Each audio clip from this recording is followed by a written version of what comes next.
Oh Tuhan pemimpin umat yang memberikan hukum kepada Musa di Sinai, datanglah dan bebaskanlah kami dengan lengan perkasa. Haleluya, haleluya, haleluya, haleluya, haleluya.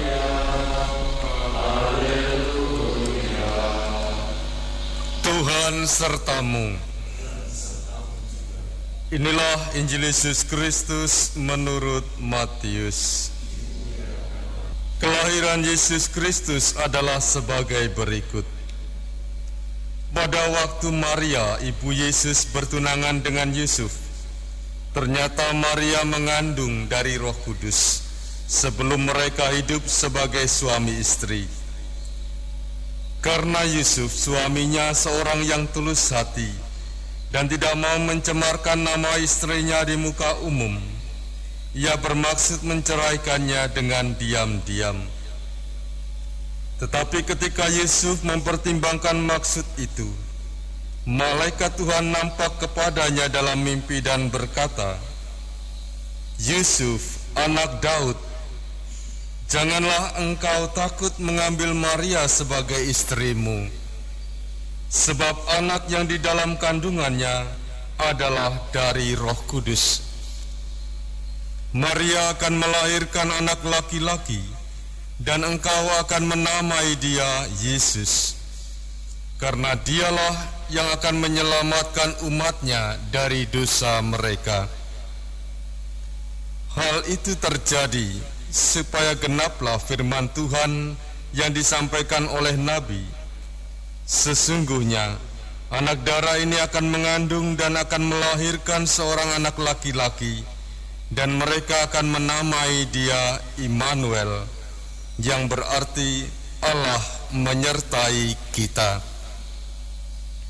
Sesudah bangun dari tidurnya, Yusuf berbuat seperti yang diperintahkan malaikat Tuhan itu kepadanya.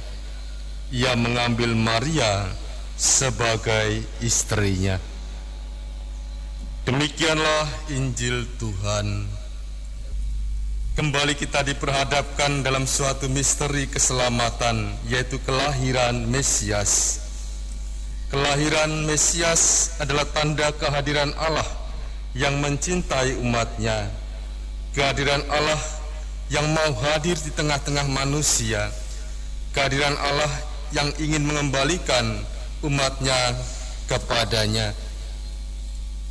Tetapi kehadiran misteri keselamatan ini ternyata bukanlah suatu misteri yang dikerjakan oleh Allah sendiri. Dia memang punya kuasa, tetapi rupanya menuntut kerjasama, keterlibatan. Ia melibatkan Maria, manusia sama seperti kita, dan pada hari ini ia juga melibatkan Yusuf dan Maria. Terutama hari ini dikisahkan peran Yusuf dalam keterlibatannya dalam misteri keselamatan itu. Dikatakan di sana, Maria yang sudah bertunangan dengan Yusuf mengandung dari Roh Kudus. Yusuf yang melihat itu kemudian mungkin di dalam situasi itu menjadi situasi yang sulit bagi Yusuf, karena ia dengan Maria belum hidup bersama, tapi mendapati Maria sudah mengandung. Ia sungguh mencintai Maria, tetapi ia juga dihadapkan pada dilema bahwa Maria sudah mengandung. Dikatakan di sana, Yusuf seorang yang tulus hati. Ia tidak mau mencemarkan nama istrinya di muka umum. Ia bermaksud menceraikannya dengan diam-diam. Inilah keputusan di tengah-tengah situasi kebingungan yang dialami oleh Yusuf, yang mengambil sikap, yaitu sikap yang memang tidak mau mencemarkan Maria di muka umum dengan menceraikannya diam-diam. Tetapi kita lihat di dalam Injil Matius, Ternyata Yusuf dengan pertimbangannya itu kemudian membatalkan. Ia tidak menceraikannya, tetapi ia justru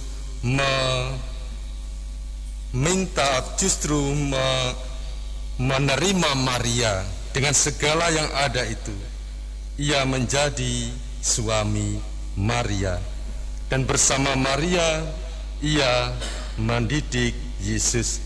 Saudara-saudari yang terkasih, peran Yusuf sebagai bapa yang sungguh-sungguh menghidupi imannya.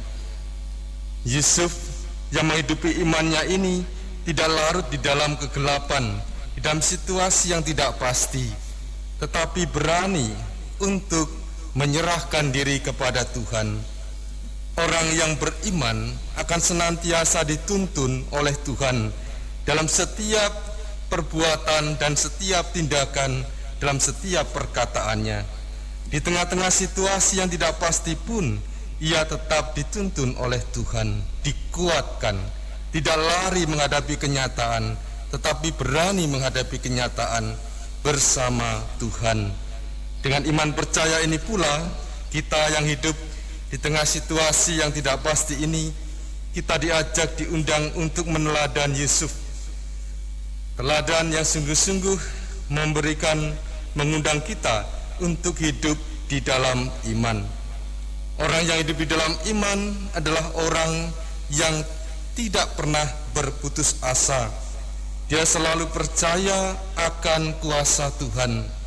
Maka ia akan selalu berani menghadapi kenyataan yang ada, bahkan ia menjadi tangan Tuhan untuk meneguhkan, menguatkan satu dengan yang lain. Ia berani untuk bertanggung jawab. Ia juga seorang yang peduli pada sekitar.